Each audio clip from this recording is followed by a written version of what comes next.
सबको प्रभु यीशु मसीह के नाम में जय मसीह की।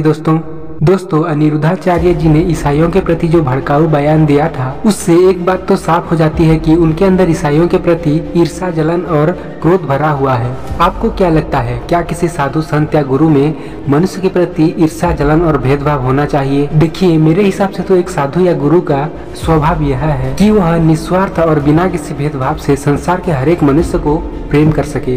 दोस्तों, एक सच्चा गुरु का पहचान यह होना चाहिए कि उसमें ना तो लोभ, लालच, ईर्ष्या और क्रोध होना चाहिए, बल्कि वह सभी मनुष्यों को एक समान मानता हो।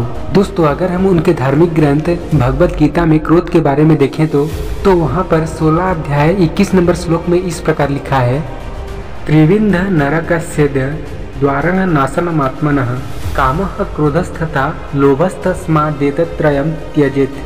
काम, क्रोध और लोभ, ये 3 प्रकार के नरक के दरवाजे जीवात्मा के पतन करने वाले हैं, इसलिए इन तीनों का त्याग कर देना चाहिए। और एक और व्यक्ति के ट्रांसलेशन में, काम, क्रोध और लोभ ये आत्मनाश के त्रिविध द्वार हैं, इसलिए इन तीनों का त्याग देना चाहिए। तो इन तीनों में से अगर आपके अंदर एक भी है तो आप नरक के दरवाजे पर ही हैं। तो अभी आप गुरु जी की बातों को सुनिए और बाद में कमेंट करके जरूर बताएं कि क्या एक सच्चा गुरु में यह लक्षण होना चाहिए या नहीं।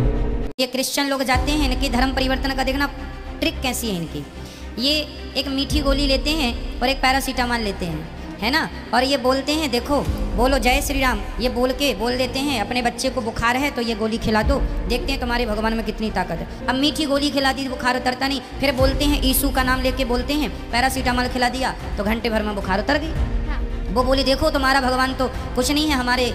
ये कुल मिला के ये षड्यंत्र है विदेशी। के प्यारे सृष्टि के लोगों, इस भारत के वासियों, जो इस सृष्टिकर्ता परमेश्वर पिता उद्धारकर्ता यीशु मसीह को पहचान लेता है और उसको अपने जीवन में उतार लेता है, मैं सच बताता हूँ कि जो जो काम उस यीशु मसीह ने किए हैं वो काम उसके जीवन से स्वयं होना शुरू हो जाते हैं। मैंने अपने जीवन में होकर के देखा, मैंने देखा कि कोई चले या न चले, अगर तू वाकई में प्रभु है तो मैं सारा जीवन तेरी महिमा के लिए दे दूंगा, तेरे राज्य के लिए सब कुछ कर दूंगा। मैं जैसे वचन तेरे बताएंगे, जैसे तेरी आत्मा मुझको बताएगी, मैं वैसे अपने जीवन को जीऊंगा। मेरे परमेश्वर के प्यारे सृष्टि के लोगों, और मेरे जीवन में वो सब कुछ आज देखने को मिलता है। मुर्दे मेरे जीवन से जिंदा हुए, मेरे मुख से निकली हुई प्रार्थना को प्रभु ने सुना। मुर्दे 1.5 घंटे के बाद उनको वापस किया गया, आधा घंटे के बाद उनको वापस किया गया। कई एक ऐसी हालातें हैं, कई एक ऐसे मर्तबे हैं जो कि कभी भी आज भी संसार के लोग उस पर विश्वास नहीं कर सकते। मैं लोग सुनते हैं लेकिन आंखों से जब देखते हैं तब उस पर एकदम अवाक रह जाते हैं, क्योंकि परमेश्वर पिता से कभी भी कोई काम अनहोना और असंभव नहीं है। उन्हीं से फिर हम लोगों को लड़ाते हैं, आपस में लड़ाते हैं ताकि फूट डालो, शासन करो। ये अंग्रेजों की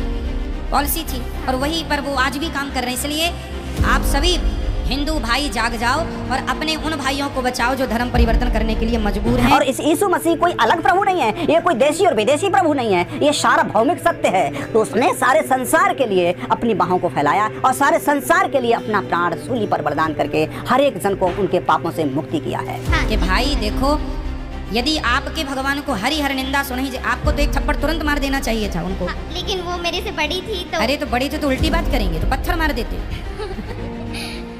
सुनो, ऐसी बातें नहीं सुननी चाहिए। हरी हर निंदा सुनहि जे काना हो ही पाप गौघात समाना। भगवान की निंदा ना करनी चाहिए, ना तो सुननी चाहिए। और कुछ संतों ने यह भी बोला है कि कामी, क्रोधी, लालची, इनसे भक्ति न होए, भक्ति करे कोई सूर्यमा, जात वर्ण कुल खोए। वो परमात्मा, वो सृष्टिकर्ता, वो किसी धर्म और पंथ से परहेज नहीं रखता, वो किसी काले गोरे नाटे खोटे से परहेज नहीं रखता, वो किसी कुरूप व्यक्ति को घृणित नहीं करता। वो सारे संसार के हर एक दबे कुचले, हर एक परेशान, दुखी, लाचार, शड़ियल, अड़ियल, हर एक तरह के लोगों को वो वहां फैला रहा है, सबको बुला रहा है, सबको वो जीवन और शांति देना चाहता है और उसके यहाँ किसी के प्रति कोई भेदभाव नहीं है ना। तो इसलिए क्रिश्चियनों को बोल दो, ठेठ हिंदी में समझा दो कि अपनी हैसियत में रहो, है ना, मर्यादा का उल्लंघन ना करो, क्योंकि हम लोग किसी को छेड़ते नहीं और कोई छेड़ता है तो छोड़ते भी नहीं। ये समझा दो हिंदी में। और आप लोग जाग जाओ, नहीं तो ये पूरा छत्तीसगढ़ क्रिश्चियन हो जाएगा एक दिन।